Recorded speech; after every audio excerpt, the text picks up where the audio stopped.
بسم الله الرحمن الرحيم. الحمد لله رب العالمين، والصلاة والسلام على محمد وعلى آله وصحبه أجمعين. اللهم يا ربي لك الحمد كما ينبغي لجلال وجهك وعظيم سلطانك. اللهم لك الحمد حمدا كثيرا طيبا مباركا ملء السماوات والأرض وملء ما بينهما وملء ما شئت من شيء بعد. بەڕێزان ئازیزان، جارێکی تریش دێنەوە خزمەت ئێوەی بەڕێز لە خوولەک و لە بابەتێکی زۆر گرنگ، ئەویش ژیان نامەی زانایانی پێشەوایەکانی ئیسلامن. ئەو زانانە بەڕاستی وەکو چران لە ئاسمان، چۆن ئەو ئەستێرانەی کە هەن لە ئاسمان و کاتێک کە خەڵکە کۆچ دەکا و سەفەر دەکات لە شوێنێک ڕێی لێون دەبیت و بزر دەبیت لە سەحرایەک یا خۆ لە دەریایەک، کاتی خۆی بەڕاستی بە واسطەی ئەو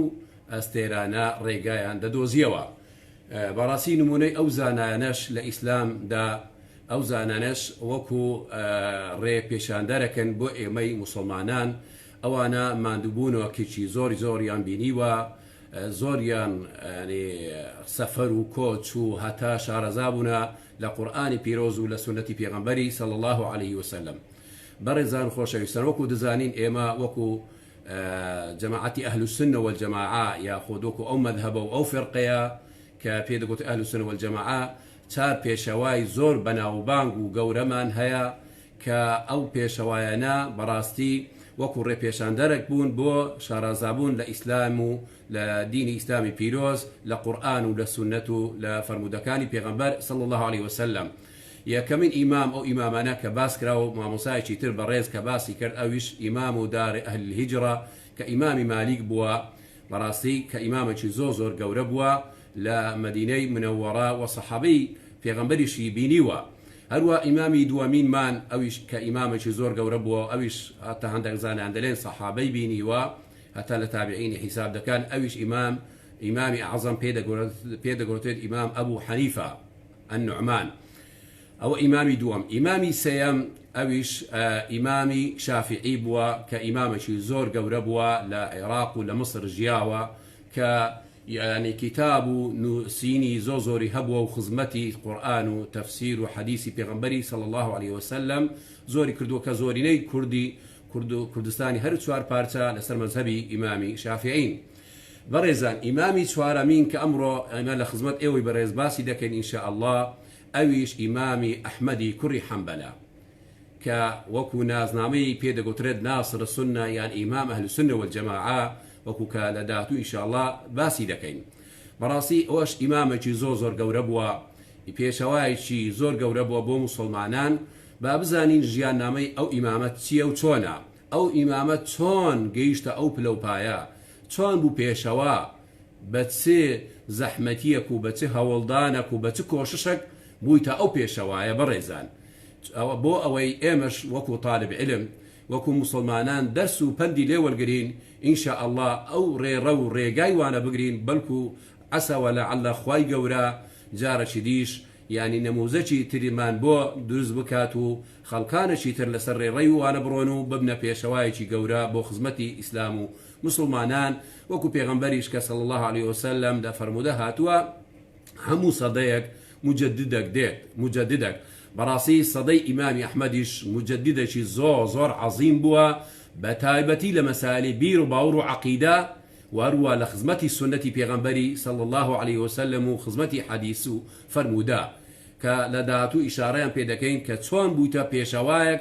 لە سەردەمی خۆی تا ڕۆژی قیامەت، کە پێدەگوترێت ئیمام و ئەهل السنە والجەماعە ئیمامی ئەحمەد، کە ئەو لەقەبە و ئەو نازنامەی وەرگرتووە. بەڕێزان، با یەکەم جا ینی چەند تەوەرەك لە ژیانی ئەو بەڕێزە و پێشەوایی باز بکەین، دوای ئەوە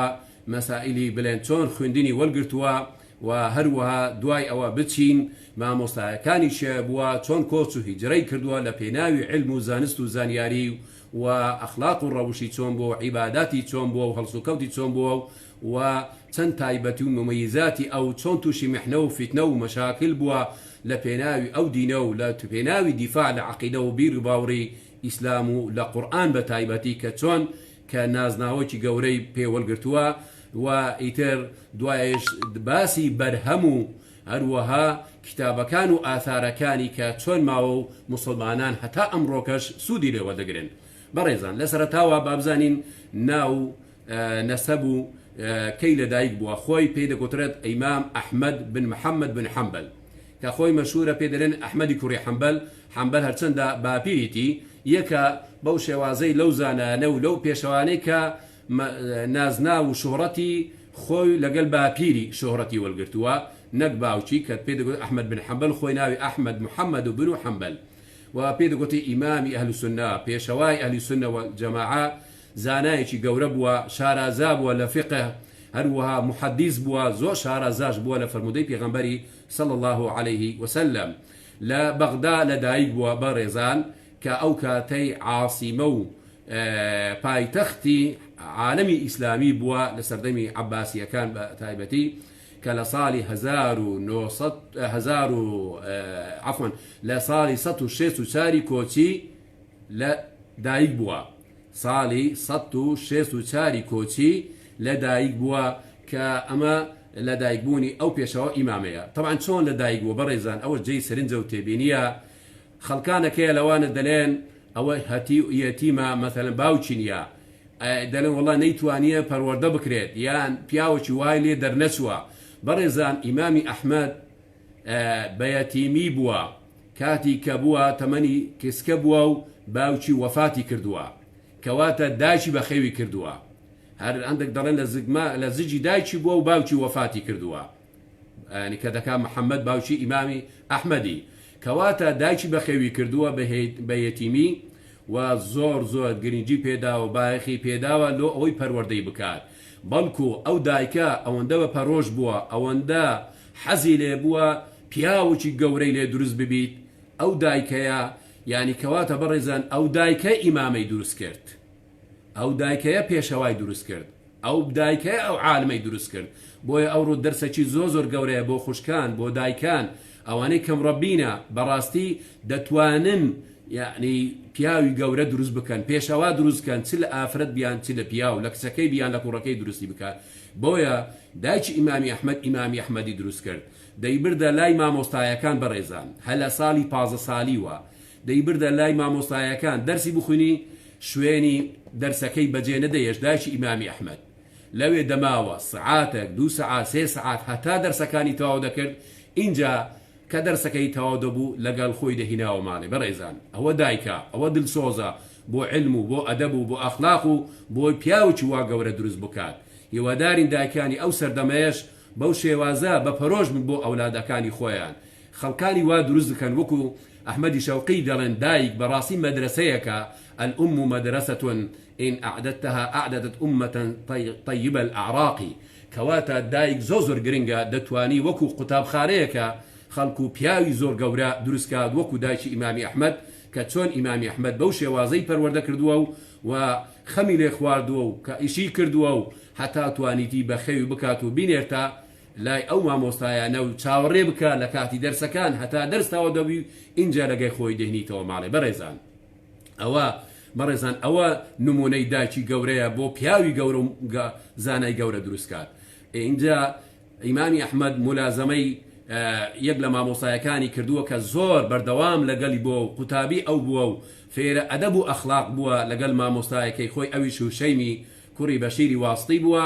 کە ماوەکی زۆر لەگەلی ئەوەی کردووە بلێن هەمووشۆی کردووە و دەرسی لەگەلی وەرکردووە قورئانی لای خوێندووە و حەدیثی لەگەلی خوێندووە و هەموو علومەکانی تری لە لای خوێندووە حتا زۆریش متەئەسیر بووە بە ئەخلاق و ڕەوشتی ئەو مامۆستا بەڕێزەی.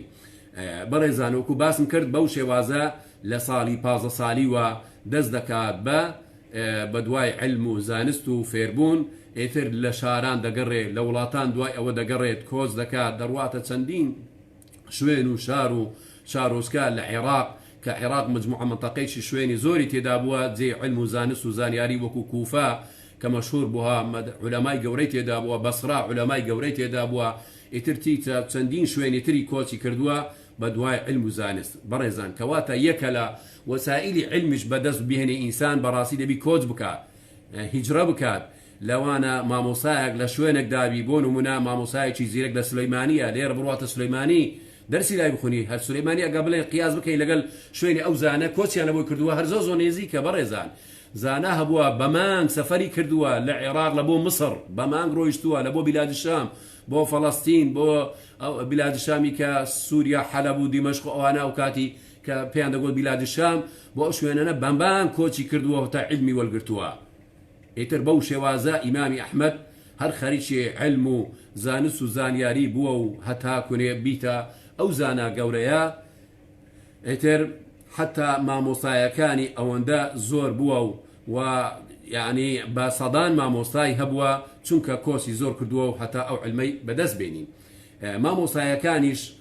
وەکو باسم کرد بارزترین و مەشهورترین و بەناوبانگترین مامۆستایەکان وەکو ئیشارەم پێکرد هیشامی کوڕی بەشیر واستی والقاضي أبو يوسف ومحمد بن حسن الشيباني كبغداد بنا صاحبي إمامي أبو حنيفة بنا زور ملازمي أو دو ما مصاوزاني كردوا زوري ليان نسيتوا وحديثي ليان ورقرتوا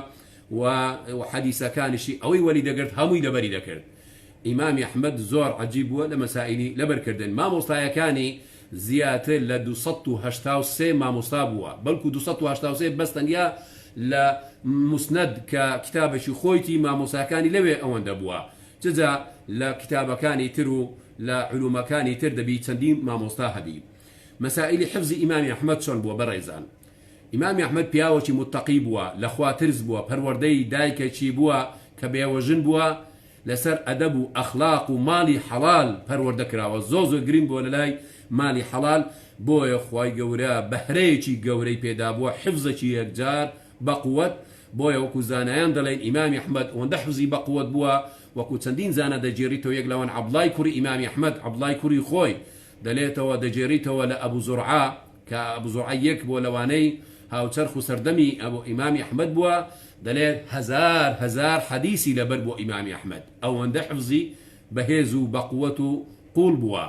حتا گوتیان چۆن ئەوەندەی لەبەر کردو چۆن توانیتی دەڵێت بەڵکو ئەمە ئەبوو زورعە دەلێت مزاکرم لەگەلی کردووە مراجعەم کردووە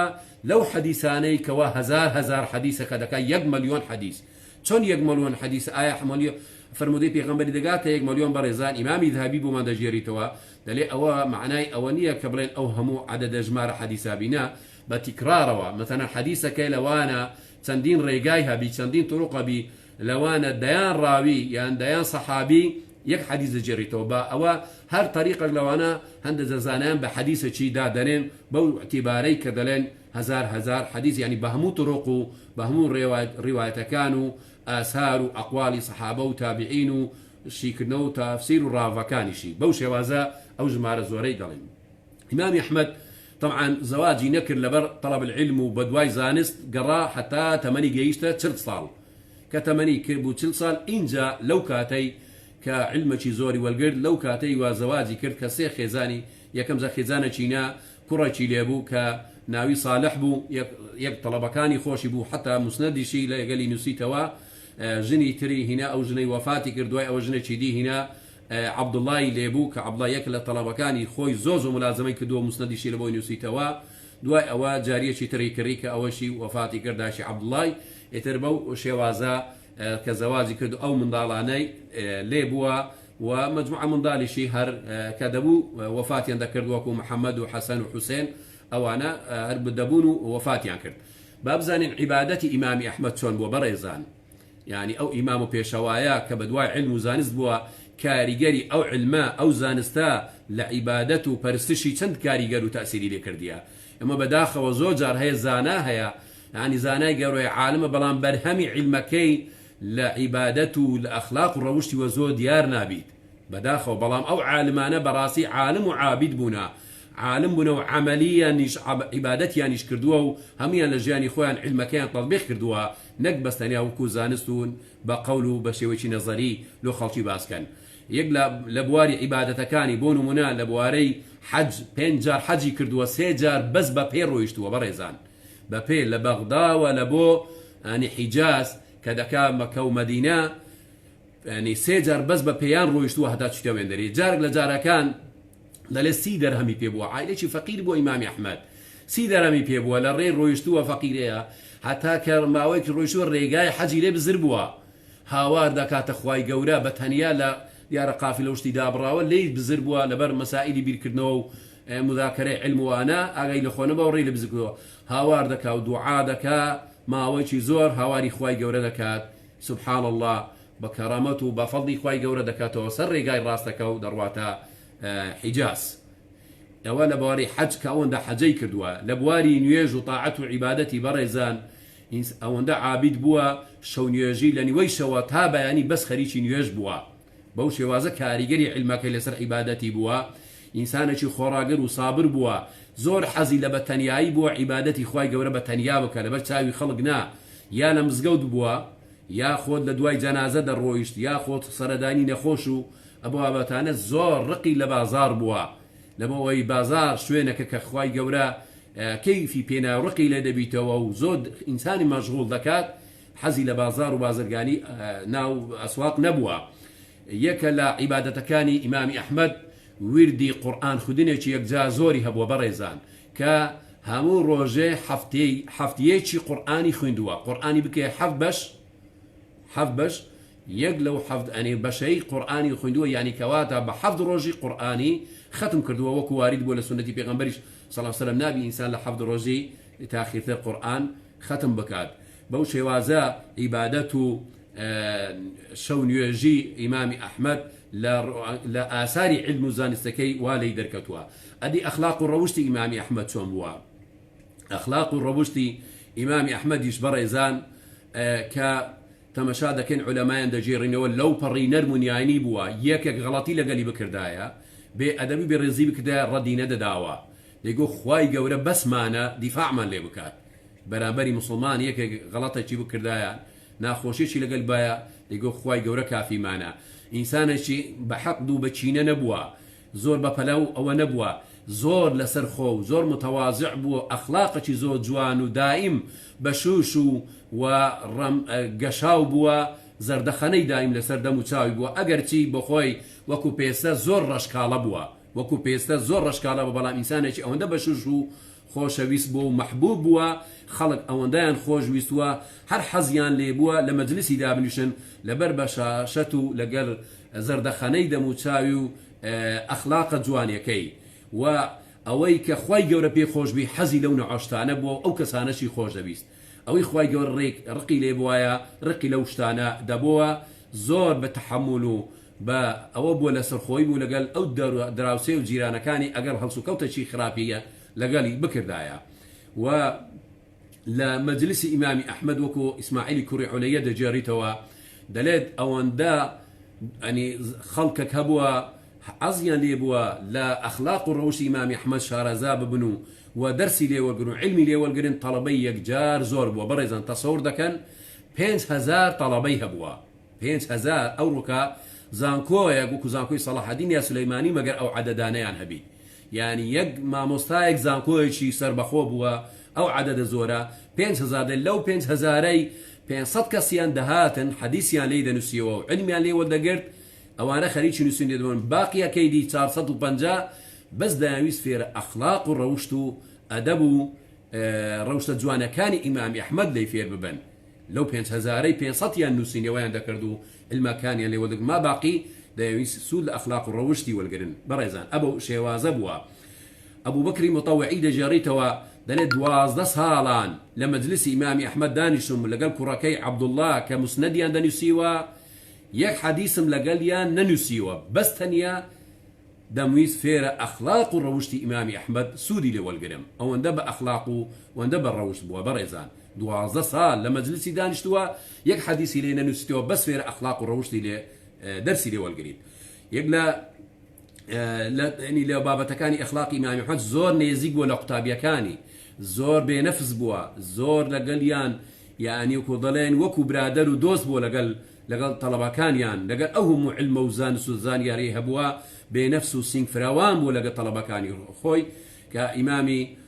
ابن معین دەجێڕیتەوە کە هاو سەردەمی ئەو بووە دەرێ واللهی کەسێکم نەبینیوە وەکو ئیمامی ئەحمەد دەلێ 50 ساڵان مصاحبەیم کردووە 50 ساڵ کەسم نەبیوە بەڕاستی وەکو ئەو بە شێوازێکی ئەخلاق و ڕەوشتی جوان بیت کە ئەبەدەن هیچ جارەشیش فەخر و شانازی بە علم و زانستێکی خۆی نەکردووە ئەگەرچی زاناترین کەس بووە لە فەرمودەی پێغەمبەری صلی الله عليه وسلم لە سەردەمی خۆی کەس لەوی شارەزاتر نەبووە ئەوجا لەگەڵ ئەوەش هیچ فەخر و شانازیەکی بە علم و معرفەتی خۆی نەکردووە ئەو پەڕی متەواضع و ئەو پەڕی یعنی بێنەفسی بووە لەگەڵ خەڵک و لەگەڵ قوتابیەکان و برادەر و دۆستەکانی خۆی ئەوەش دەرسێکی زۆر گەورەی بەڕێزان کە ئەو ئیمامانە بەو شێوازە بە ئەخلاق و ڕەوشت تەڵەبەکانی خۆیان فێر کردووە یعنی ئەگەر علمەکی یەکجا زۆریش بی نابی بۆ علمەکەی خۆی نەفس و لوتی بەرز بیت کە بەداخەوە زۆر جار هەیە خەڵکەکەیە خۆی بە گەورە دەزانی ئەگەر ینی هەندێک علم و زانست خوای گەورە پێبەخشی نازانی ئەوە هەموو بەخششی خوای گەورەیە دەبای ئینسانی کە علم و شارەزایبی زیاتر لە خوای گەورە بترسێت و ئەخلاق و ڕەوشی جوانبی و متەواضع بی. بابەتێکی تر لە ئیمامی ئەحمەد باسی بکەین بەڕێزان ئەویش بابەتی کەراماتە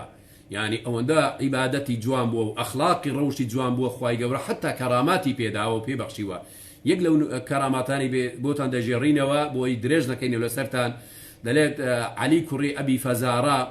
یەک لە طالب عیلمێکیش بووە و هەروەها دایکی 20 ساڵان دەسە پشت لە ماڵی کەوتیە 20 ساڵ بەڕێزان دەڵێت کە 20 ساڵ لەسەر پشت کەتووە ئەنی ڕۆژێک لە ڕۆژەکان دایکی پێی دەڵێ کوڕم بۆ ناچی لە ئیمامی ئەحمەد ناپاڕێ و بڵێ با دوعا بۆ دایکت بکە ئەو 20 ساڵە لەسەر پشت کەوتیمە پێی بڵێ با دوعا بکە ئەویش دەڕواتە لە ئیمامی ئەحمەد دەڵێ ئەی مامۆسا دایکم 20 ساڵە کەوتیە لەسەر پشت ئەگەر دوعای بکەیت ئیمامی ئەحمەد ڕەنجی سۆر دەبی وەڵدەگەڕێت و ینی کە ئەنەما کو بڵێن خەڵکێک پێی معجەبە و پێی ناخۆشە مەشهور بیت و شۆڕەی هەبیتوانە دەڵێ ئەمن پێویستم بە دوعای دایکتە چۆن ئەمن دوعای لۆ بکەم ئەم پێویستم بە دوعای ئەوەندە متەواضع ئەوە بووە و وەکو ڕووی گرش دەبیت و بەڵام دوای ئافرەتێک پێرژن و ئەوانە لەوێ دەبی دەلێت ئیمامی ئەحمەد دوعای لۆ بکە دەڵێ دوعای لۆ دەکات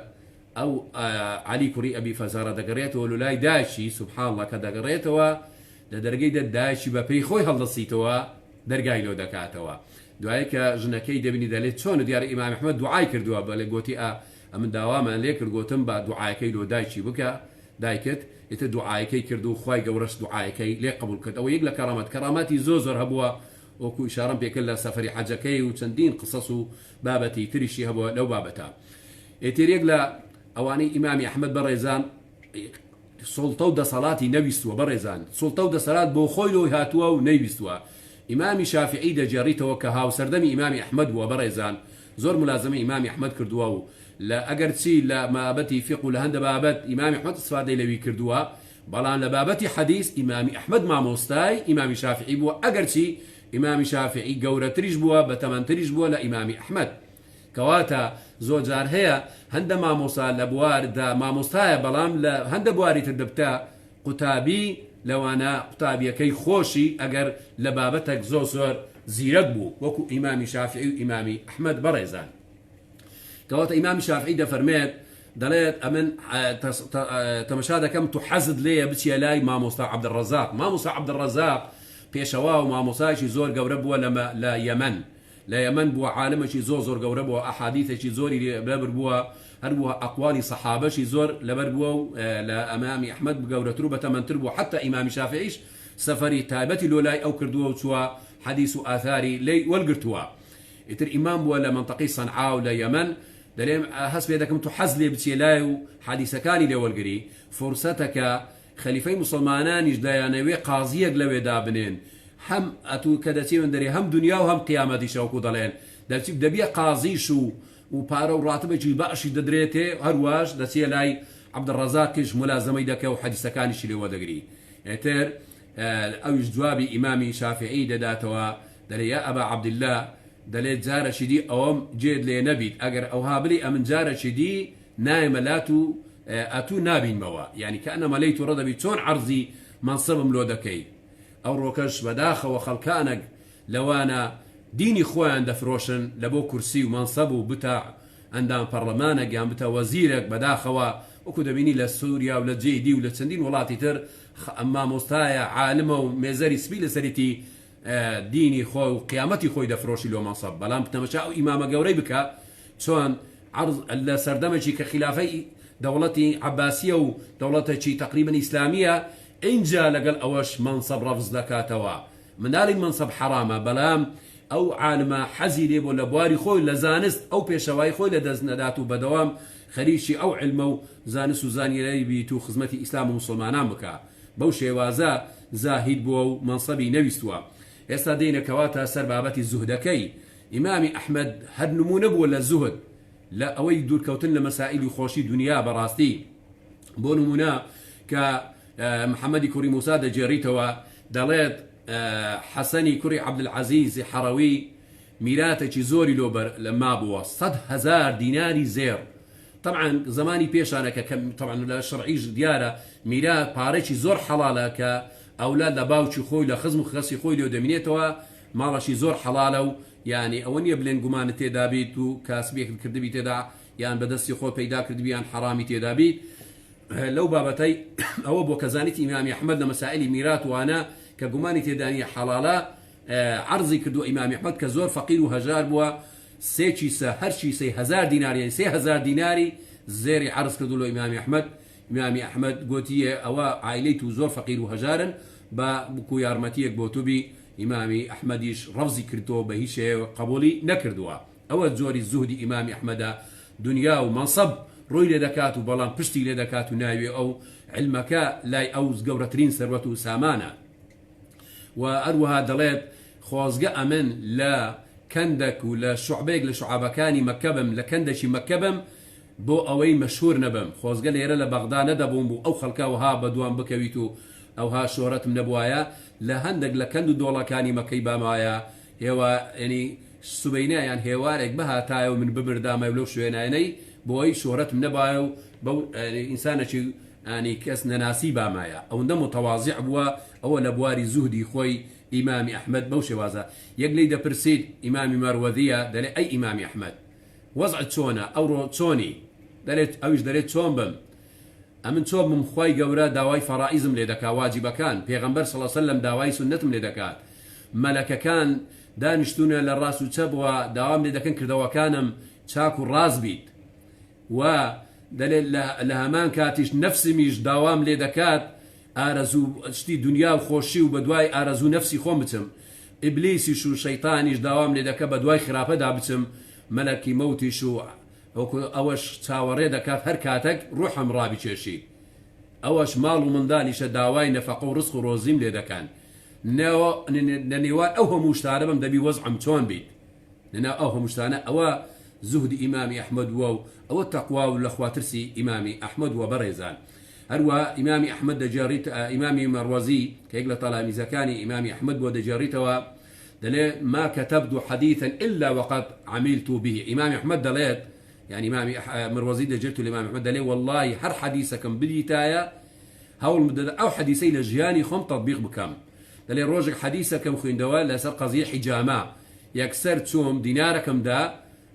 ئەبا طیبە یەکسەر بۆ ئەوەی حیجامەم لە بۆ بکە و پێشتر حیجامەم نەکردبوو. کەواتە ئیمامی ئەحمەد ئینسانێکی زۆر زۆر عەمەلی بووە هەر فەرمودەیەک هەر ئاەتێکی پێغەمبەری صلی الله علیه وسلم چۆن سەحابە ئەوەیکی عەمەلی و کردداری بوونە ئیمامی ئەحمەد بە هەمان شێوە هەر ئاەتێکی قورئانی پیرۆز یاخود فەرمودەیەکی پێغەمبەری صلی الله علیه وسلم دەویست لە ژیانی خۆی تەطبیقی بکا و بەسەریدا نەڕوات. ئەوە نمونەی پێشەوە ئیمامەتی ئەبەو شێوازە بوویتە پێشەوە بەڕێزان بەو هەوڵ و کۆششە بەو ئەخلاقە جوانە بەو خۆیەک لابوونەوە بۆ دینی خۆی تەبارەک و تەعالا ئەبەو شێوازە هێتر هەروە ئیسحاقی کوڕی ڕاهۆیەدا فەرمی دەجێڕیتەوە دەڵێ ئیمامی ئەحمەد کاتی بەڕێکەوت لە بۆ عەبدڕەزاق کە گوتم باسمان کرد لە یەمەنە کە بەڕێکەوت بۆ ئەوەی علمی لێوەرگری سبحان الله پارەی لێ بڕا ئەو ئیمامە گەورە فەقیر بووە هەژار بووە لە کەسشی پارەوە نەگرتووە ئەوەندە نەفسی بەرز بووە و تاوی لە دەستی خەڵکیش نەبووە بەڕێزان. کەواتە دەلێت ماوە خۆی کردە کرێکاری ئەوانەی حۆشتر و شتیان لەدەستە و ئەوانە خەریکی حۆشتر و بەخێوکردن و جەلەوی حۆشتر گرتنەکان لە کاتی سەفەرەکەیدا لەگەڵیان خزمەتی حۆشتەکانی دەکرد بۆی هەندە پارەی بدەنێ سەفەرەکەی خۆی پێتەواو بکات. سبحان الله. دوای ئەوە کە دەگاتە یەمەنیش خەڵکەکە ئەوانەی مسافرەکانی لەگەلی بۆی دەجێڕنەوە بۆ ئیمامی عەبدڕەزاق کە باسی دەکەن دەڵێنەوە ئیمامی ئەحمەد ئەوهای بەسەر هاتووە پارۆشتی لێ بوو بڕاوە عرضی ئیمامی عەبدڕەزاق دوای ئەوە ماوەک بەسەر وەدەچی وەسی ئیمامی ئەحمەد دەکات لە بۆ خەڵکەکەی فرمێسی دێتە خوارێ و دەگرێت دەڵێ واللهی پێشەوا و ئیمامێکی وەندە گەورە بووە لمسائل تواضع لا زهد لدنيا وهيز دنيا نويستوا تي والله باري لي برابوا ليرة عزم كربوتم كدا دينار بدمي رفزي كردوا قوتي والله اقل ليككم ولا بقتها لا تم ولا قلت بلام لكس والناقرم اي ما مستاي خوش بيستم دلكاتي اوي دجرا عبد الرزاق باس امام احمد كافر ميسكاني لا تخواري لو نبونيه ولو غريبيه انجا لخلشي جوالي نقرتو سوا كاسبيه شي بسيطي كردو بوي سفركي خوي بي بردوام بي بريزان او امامي احمد او بيشوايا اتر لنموني زهدا كان يعني زوزور او بودري يقلوا الرو سي روج وسي شو لمالي بوا ببي خواردن باري لي براوا خواردن لمالي تو براوا من داركاني كركاني صالح عبد الله وانا بيد زانن او انا كبيد زانن دسن هس بيد كان دوي راس بزوترين كان هندقنان وخواردني اواني لو دبن بوي بخوار بغ عجلي وبلي كدزان سير روجيتي نخوارديا اج قوتيا تون هو بو عجلي وبو زويتو او تانينا قوتي او تنورك حاضر ببو نانا كمان لسري دانا زو كلاندمان وهنامان اوج كديزاني كركاني يارمتي لخليفي ومسلمانان متوكل او سردمي ولدقرن باري خليفه وخواردني وانو باري واني هيز ولا دقرتو نيدا خوارد وتي خوارنكي ببنوا ولي دقرتن سير روجيتي نخواردو بريزان لو صبري لو خوراغري لو تقواي خو سير روجا او نبو قوتي نقول بر اوي بارو هديي ويارمتي اوي ودقرن خليفي مسلمانان امن او خواردني ايواش ناخوم او زهدي امام احمد بريزان نمونه شي زور عجيبه لو زهدي ولا وانا او نمونه كم زاد دوباره بيتوا لتاريخه لما يجوي مسلمانان بريزان او مجموعه يقلا زهد اخلاق الروشتكاني امامي احمد بوا با هندق اقوال وتيزانايان لسر امام احمد مكانته بيجي امام احمد لا مسلمانان تشيو تون بوا امام شافعي دفرميد والله بغداد بجيشت كسك نبوة لبغداد لأو زاناتر وشارزاتر كسك من نبي نوا لعلم لفقه لتقوى لإمام أحمد قورة تربيت أو قول إمام شافعي هل هو قول إمام شافعي دفرميت بريزان ليرا إمام بيشواي مسلمانانا بتابتي أو بيامن بو ما مصايكاني آيني يعني زور زار هيك زور تعصبي دمارجي مذهبي ده كان مذهب إمام شافعي إمامي شافعي دفرميت دليت إمام أحمد يا أبا عبد الله إذا صح عندكم الحديث فأخبرونا حتى نرجع إليه بريزان تمشابكا إمام شافعي بيشواي مذهب إمام شافعي وزاناي رزا ورحمة الله قولي للسربي دلي أي باوشي عبد الله أجر حديثك راز بو خبر ما مدري إما لو أنا نزالين أقاما لنبي بيما بلي دا بقرين وسر أو حديثي يعني دلي أجر حديثك ضعيف بو يعني لاواز بوا بيمان بلي او حديثة ضعيفة ولاواز بوا دا اقدار بينو اشي بينكي اوان دقي امامي شافعي بامامي احمد دفرميد بريزان لخوشي بسوكتر بو امامي احمد او تواضعي زانايانا او امام شافعي قورة تردكا بوتي وبودقي كواتا حقل چين دري بدواي دكو امام شافعي واروها قوراتي امامي احمد يجبو من دردكي بريزان بهماشو امامي كري ابن ابي حاتم دجريتوا لعلي كري مديني كوانه مزاناي حديث لعلماء جرح وتعديل علي كري مديني زاناي شي زوزور قوربوا لها سردمي امام احمد بوا ابن ابي حاتم دجريت ودليل باب برسي قوتم اري شان قورترا علي كري مديني حافظ تراني احمد كري حنبل او جدلات هردو شيان لحفظ والزوزور ليك نيزيك بوا بلام امام احمد فقيه ترو شارزا تربوا واروى دفرميتي سي إذا رأيت من يحب أحمد فاعلم أنه صاحب سنة أروى ابن أبي حاتم دجري تودلتي هر يكتان بيني إمامي أحمدي خوش دبيس بزان أو صاحب سنة هر يقرقي لإمام أحمد بتوا بزان أو أهل بدعية هر يكك أقرقي لإمام أحمد بتوا أو أهل بدعية تنك زور دفاعي لسنتي بيغنبري كرديا صلى الله عليه وسلم جياني خوي همولا دفاع كذن لقرآن ولسنتي بيغنبري هو صلى الله عليه وسلم هروا علي كري مديني كهاو تمنو هاو سردمي إمام أحمد بودا فرميتي أعز الله الدين بالصديق يوم الردة وبأحمد يوم المحنة سبحان الله دا فرمي خواي قورا أبو بكر الصديق رضا ورحمتي خواي قوري كم خليفي مسلمانان خواي قورا أبو بكر الصديق ديني باراس وديني سرخست بە ئەبوو بەکر سەدیق کاتی کە خەڵکێک زۆر مرتد بوونەوە بە تایبەتی موسەلەمەی کەذاب و شۆڕشەکەی کرد و زکاتی نەداوە و خەڵکێکی زۆر بەگەلی کەوتن ئەبوو بەکر سەدیق جەیشێکی گەورەی دروست کرد ئەگەرچی نوێژیانیش دەکرد و بەڵام گوتیان زکات واجب نییە ئەیتر ئیمامی عومەر گوتی چۆن ئەتوو دەچی خەڵکێک نوێژە دەکات گوتی مادام زکاتی نەدات و فەرق لە بینی نوێژ زکات بکات ئەم دەسم دەیان کوژم کەواتە ئەو شۆڕشە مرتدانە و ئەوانەی پاشگەز بوونەوە و ارتدادیەکە لە دینی ئیسلام ئەوەی هەموو کەبت کرد و ئەبوو بەکر سەدیق و دینەکەی پێ عەزیز کرد و خوای گەورە دینەکەی پێ سەرخست هەروە ئیمامی ئەحمەدیش ڕۆژی محنەت بووە لەکو دوای بە تەفسیل باسی دەکەین کە محنەیەک دروست بووە لە سەردەمەی چەند خەلیفەی عەباسی قەزی خەڵقی قورئان خەڵکیان ناچار کردو بڵێ قورئان مەخلووقە و دروست کراوە لەو ڕۆژەیدا ئیمامی ئەحمەد یەکە لەو تاکە زانایەک چەند زانایەکە بەرامبەری ڕاوەستانە و خوای گەورە بە ئەو دینەی عەزیز کرد ئەوە عەلی کوڕی مەدینی دەجێڕیتەوە هەروە یحیای کوڕی مەعین دەجێڕیتەوە دەڵێت هەندێک سیفەتە بۆ لە ئیمامی ئەحمەد لە هیچ کەسی ترم نەبینیوە لە هیچ زانایەک هەندە سیفەتم بینیوە لە ئیمامی ئەحمەد وەکو یحیای کوڕی مەعین کە عالمێکی گەورەیە لە حەدیث و لە جەرح و تعدیل دەفەرمێ محەدیث بووە حافظ بووە عالم بووە وەرع و بەتەقوا بووە زاهید بووە و عاقل بووە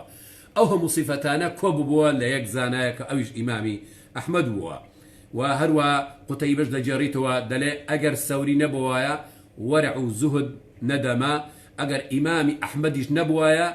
دین بدعی تێدەکەوت و ینی ئەو دینە دەفەوتە ئیمامی ئەحمەد ئیمامی دنیایە ئەوە قوتەیبەی دەنیەوەری دەڵێ ئیمامی ئەحمەد پێشەوای دنیایە بەو شێوازە علەمایان باسی دەکەین ئێستا دەینە سەر بە موزوعی بەڕێزان ئەو ینی کە ئیمامی ئەحمەد باز دەکرێت بەڕاستی یەکسەر مەوزوعی فتنەی خەڵق القورئان کە ئیمامی ئەحمەد یەکە لەو پێشەوانەی مووقفی یەکجار مێژووی بووە بۆیەش پێ دەگوترێت ئیمام و ئەهلی سونە هەر بەو ئەو لەقەبە و نازناوەی بۆ چ وەرگرتووە چونکە لە سەردەمەکانی عەباسی بەڕێزان کە لە سەردەمی مەأمون بووە سەردەمی مەأمون کاتی کە معتەزیلە مستەشاری مەأمون بوونە ئەو معتەزیلانە کە فکریان وابووە کە قورئان على أساس محدثة ومخلوقة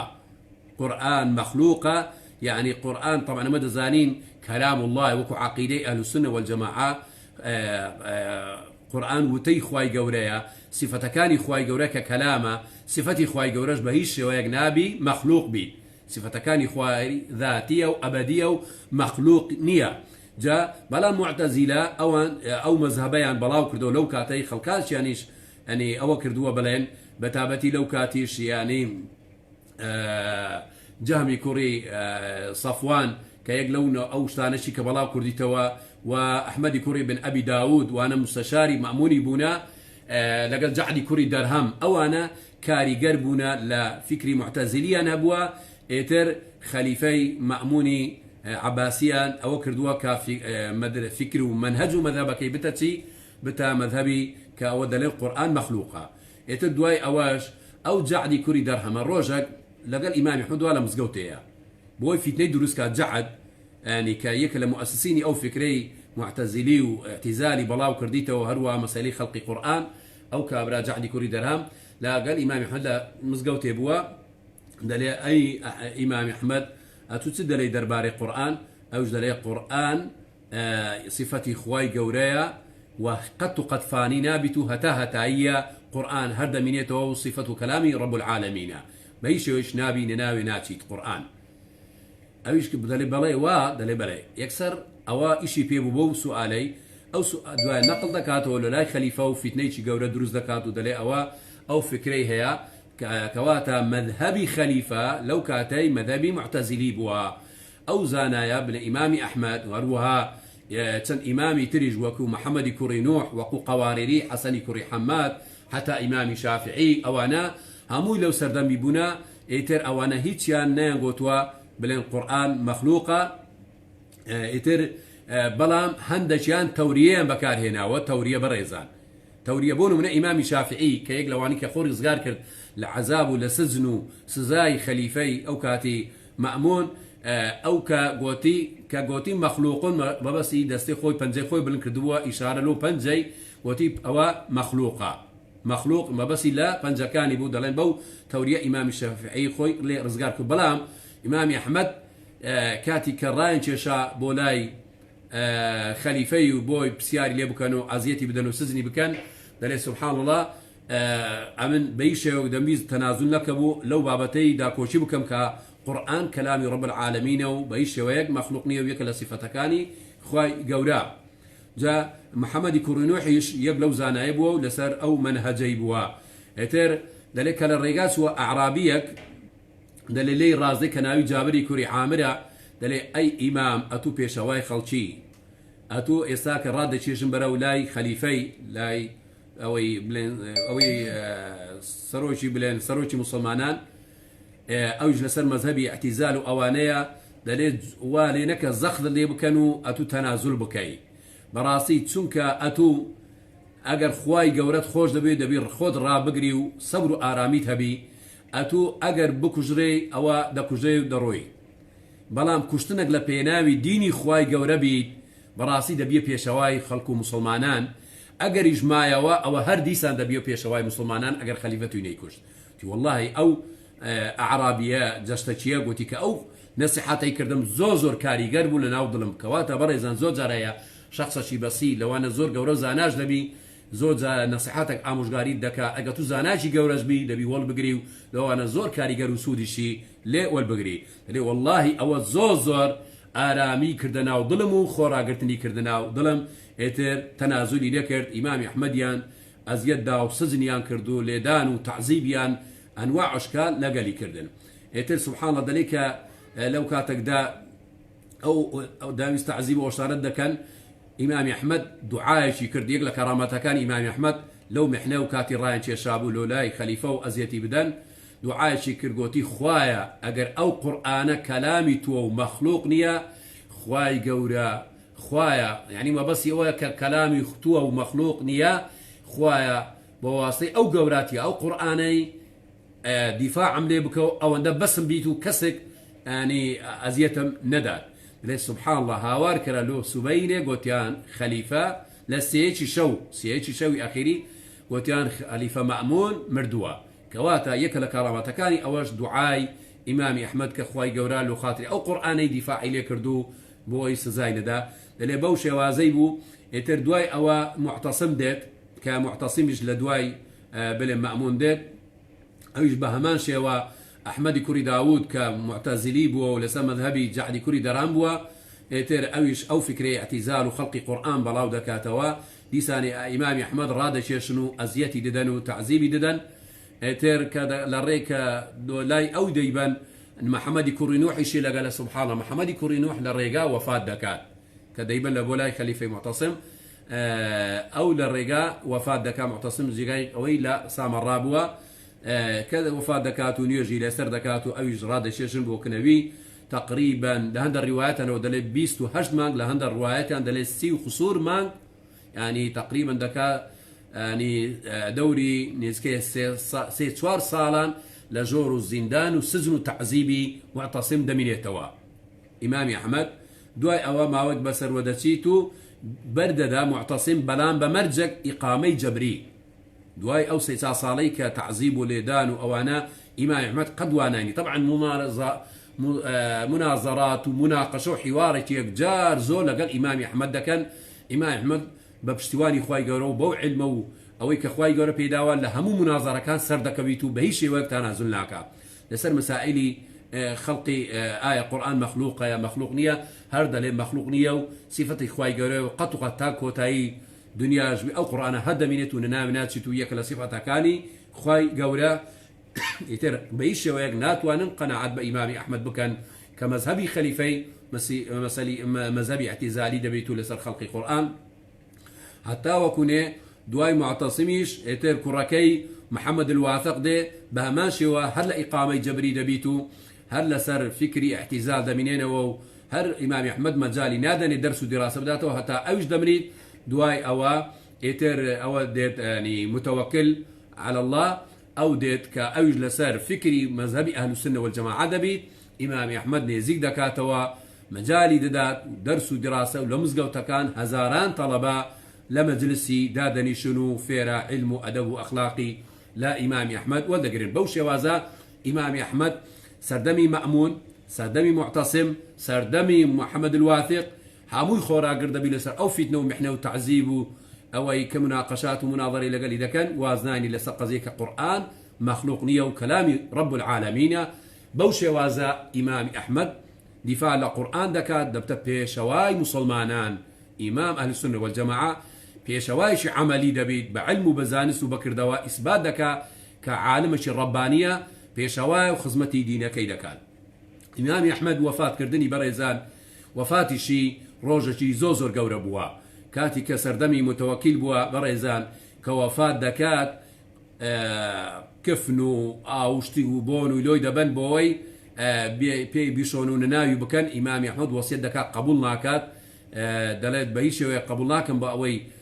خليفة مسلمان بيتي مالي مسلمانان أو شتاني لقل بكريت جاريكي كاتي خوي كفني لوي دوري بوا وصيتي بيكرد بوا بو كفني كجاريكي نناوي بنن دواي كدا لا نيجي بياني روجي جمعة وفاة دكات بريزان لو كاتي كوفاة دكات لصالي دو سطو حفتي كوتي كوفاة دكات عفوا دو سطو تلويتي كوتي كتمني حفتا صالة دو سطو تلويتي كوتي لسطو شيسو تاريشي لدايق بوا دو سطو تلويتي وفاة دكات سبحان الله وفاتكي قيامت بوا دلين لما يجوا تا استاكا كسق وكو إمام أحمد لسر جنازين بو برزان لهند الروايات عن هبوا دلين هزار وسيصد هزار يعني مليونك وسيصد هزار نفر لسر تشيع جنازه وسر قبراني حاضر بوا لو سردمي صالي دو سطو تسلو يجي كوسي قورترين أوش لبرتي برزان لبر أو موقفي بوا لدفاع كردين لو قرآني لسنتي بيغمبري صلى الله عليه وسلم كبياوش عملي ورباني بوا زور محبوب بوا خراقر بوا لوه مزحمة تعذيبي كدراوا تنازلي نكردوا خلق خوشيان استوا بويا مزگەوتەکەی کە دەرسی لێ دەگوتەوە 5,000 نەفەر حاضر بۆ لە دەرسەکەی بەو شێوازە جەنازەکەی ڕۆژێکی زۆر گەورە بووە لە تاریخی ئیسلامی کە زیاتر لە ملیۆنێک لەسەر جەنازەی حاضر بوونا بەڕێزان مؤلفاتی ئیمامی ئەحمەد چی بووە مؤلفاتی زۆر کتابی زۆری بووە کتابی عیلەل کە زۆر مەشهورە لە عیلەلی حەدیث زۆر بەقووەتە و ئەوانەی متخصصن لە حەدیث کتابی ناسخ و منسوخ کتابی زهد کە پێشەوا بووە لە زهد كتابي مسائل لمسائل فقهي وأواني كباسي كردوا كتابي فضائل صحابة خلقاني باس كردوا هروا كتابي فرائض ميلاد وهروا كتابي مناسك كباسي حج وأوانا دكات كتابي إيمان مسائل عقيدة وبير وباور كتابي أشرباء أطعمة يعني يكل أبواب فقه وكتابي طاعة الرسول صلى الله عليه وسلم وكتاب شديد رد على الجهمية أو جهمية ومعتزلة أواني كخلق قرآن وأوانين أو ذكر رد ديواني دايت كتاب اشتاب السروان ومشهور ترين وقورة ترين كتاب شي كاستاما وزور بيه ومشهور بو إمام أحمد أويش المسند كطبعي هي استابرزان تحقيقا لسعودية طبع كراوة 55 مجلدة بتحقيقه 55 مجلد كأو كتابيا كراكي عبد الله بسري دا خونديته وحديثة كان نسيته لقل كراكي صالحيش أو أنا خريجي بنا أو كتابة زوزور قوريا كزياتر لسي هزار حديثي تيدايا 3000 حديث إمام أحمد موسوعي قوري فرمودي بيغمبري صلى الله عليه وسلم كدرباري